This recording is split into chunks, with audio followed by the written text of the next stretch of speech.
CTET के लिए बाल विकास एवं शिक्षा शास्त्र में हम आज सीटेट के लिए पढ़ेंगे क्वेश्चन का रिवीजन। क्वेश्चन के साथ ही हम थ्योरी भी पढ़ लेंगे। इसमें पहला क्वेश्चन, निम्नलिखित में से कौन सा स्थूलगामक कौशलों का उदाहरण है? ये क्या है? स्थूलगामक। और एक होता है सुषमगामक। तो इसमें से स्थूलगामक कौन सा है? तेज चलना। और ये तीनों क्या है? सुषमगामक। तो स्थूलगामक का मतलब होता है इसमें हमारे शरीर के विभिन्न अंग काम में आते हैं, जैसे भुजाएं, हाथ की भुजाएं, विभिन्न अंग। ये स्थूल गामक में काम में आता है, विभिन्न अंग शरीर के। और सुषम गामक एक होता है सुषम गामक। इसका एक क्वेश्चन फिक्स है 1 नंबर का सीटेट में। तो इसमें होता है उंगलियों से पकड़कर, अभी हम लिख रहे हैं ये भी क्या है? सुषम गामक। सुई पकड़ना, धागे, मतलब उंगलियों का काम होता है सिर्फ, तो उसे क्या कहते हैं? सुषम गामक। ये हमेशा एक क्वेश्चन मिलेगा, देख लेना पिछले साल के पेपर में। और फिर है विकास का अधोगामी सिद्धांत बताता है कि विकास किस ओर से किस तरफ बढ़ता है। अधोगामी मतलब अंदर से बाहर की ओर, इसका मतलब ये है। तो इसमें क्या आ जाएगा? केंद्र से बाहर की ओर, मतलब हमारे शरीर में पहले आंतरिक भाग का विकास होगा, फिर बाह्य भाग का। इसमें ये है, निम्नलिखित में से कौन से समाजीकरण के द्वितीय कारक है? समाजीकरण के द्वितीय कारक मतलब दूसरा कारक। तो इसमें क्या हो जाएगा? द्वितीय कारक। इसमें हो जाएगा द्वितीय कारक हो जाएगा विद्यालय है, किताबें है, मीडिया है, माता पिता है। तो इसमें विद्यालय, मीडिया और माता पिता, तो द्वितीय कारक बताना है। तो इसमें हो गया मीडिया।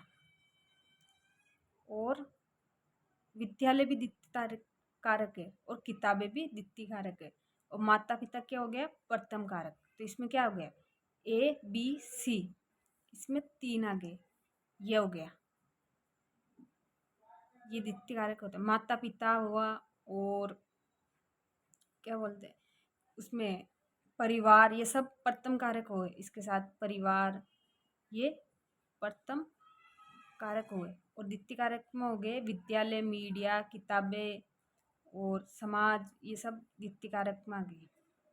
अब 4 क्वेश्चन, जीन पियाजे ने अधिगम की प्रक्रिया में किसे महत्व दिया? अधिगम का मतलब होता है सीखना और सिखाना। तो सीखने के लिए तत्परता, ये अधिगम है। अधिगम का मतलब ही ये, जीन पियाजे ने अधिगम पर ही सिद्धांत दिया एक बालक का। अब विद्यार्थियों के संज्ञानात्मक विकास के संवर्धन के लिए लव वाइगोत्स्की ने कितने कार्यान्वयन की अनुष्का की है? तो लव, ये नाम आ जाए ना कभी भी, लव वाइगोत्स्की। तो इसमें आएगा सांस्कृतिक उपकरणों का प्रयोग।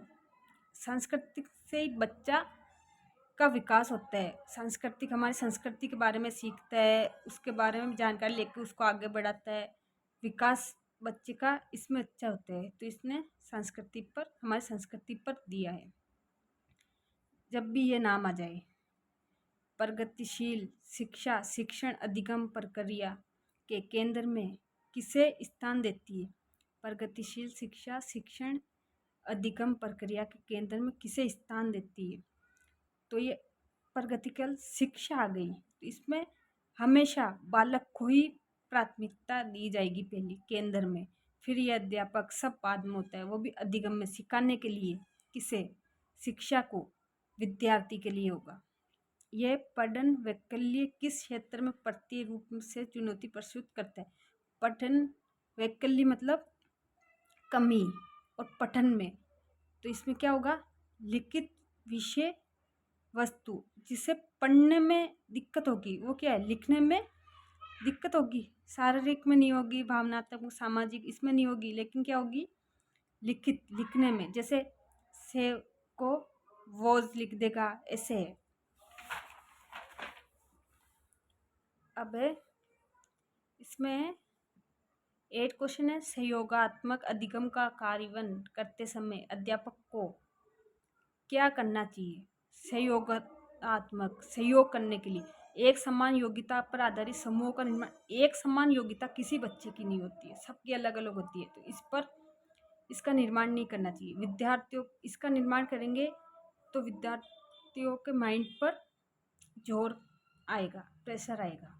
विद्यार्थियों को केवल निर्धारित प्रक्रिया, निर्धारित शब्द आ गया, ये बिल्कुल गलत है। निर्धारित तो कुछ नहीं कर सकते, फिर तो बच्चे का विकास नहीं होगा। चर्चाओं और वाद विवाद के प्रयोग को प्रतिबंध कर दिया, ये शब्द ही गलत आ गया, ये नेगेटिव आ गया, ये 2 शब्द।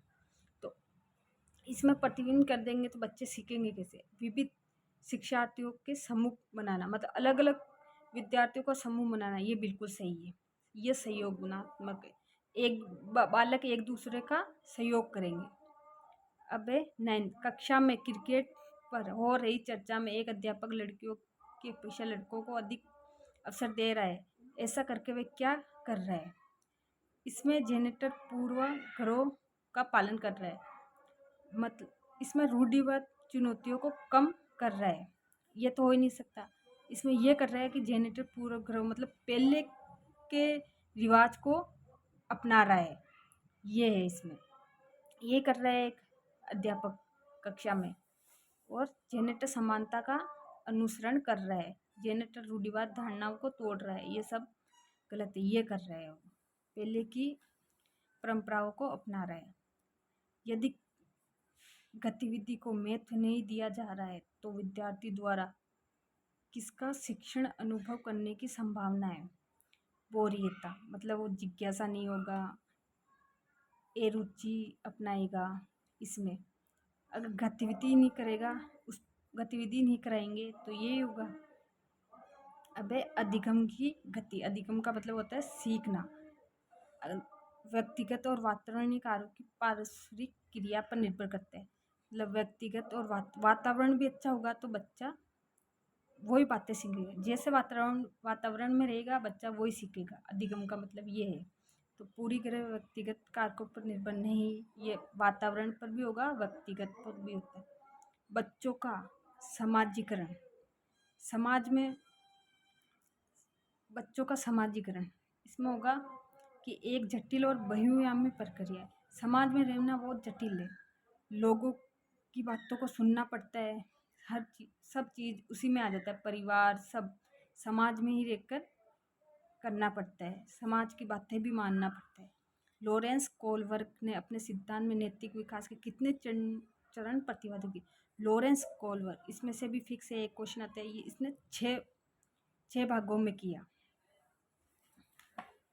फिर क्वेश्चन है, हार्वर्ड गार्डनर के सिद्धांत के अनुसार नैतिक क्रियाओं, धावकों और अभिनेताओं के पास कौन सी बुद्धि अधिक होती है? तो इसमें होती है शारीरिक गति और संवेदनात्मक बुद्धि। निम्नलिखित में से कौन समावेशी की भावनाओं का पालन नहीं करता? समावेशी मतलब होते हैं एक साथ मिलकर, तो इसमें प्रतिकरण मतलब अलग अलग तो हो ही नहीं सकते, और नामीकरण, ये सब एक साथ मिलकर करते। सार्वभौमिक मतलब एक साथ, सहयोगात्मक मतलब एक दूसरे का सहयोग, विभेदित मतलब निर्देश मतलब एक साथ, समावेशी का मतलब भी एक साथ होता है। आगे की वीडियो, आगे के क्वेश्चन देखने के लिए चैनल को लाइक एंड सब्सक्राइब करें। इससे भी अच्छे अच्छे क्वेश्चन और इसी में थोड़ी याद करवा दूंगी, ये है। ओके, धन्यवाद।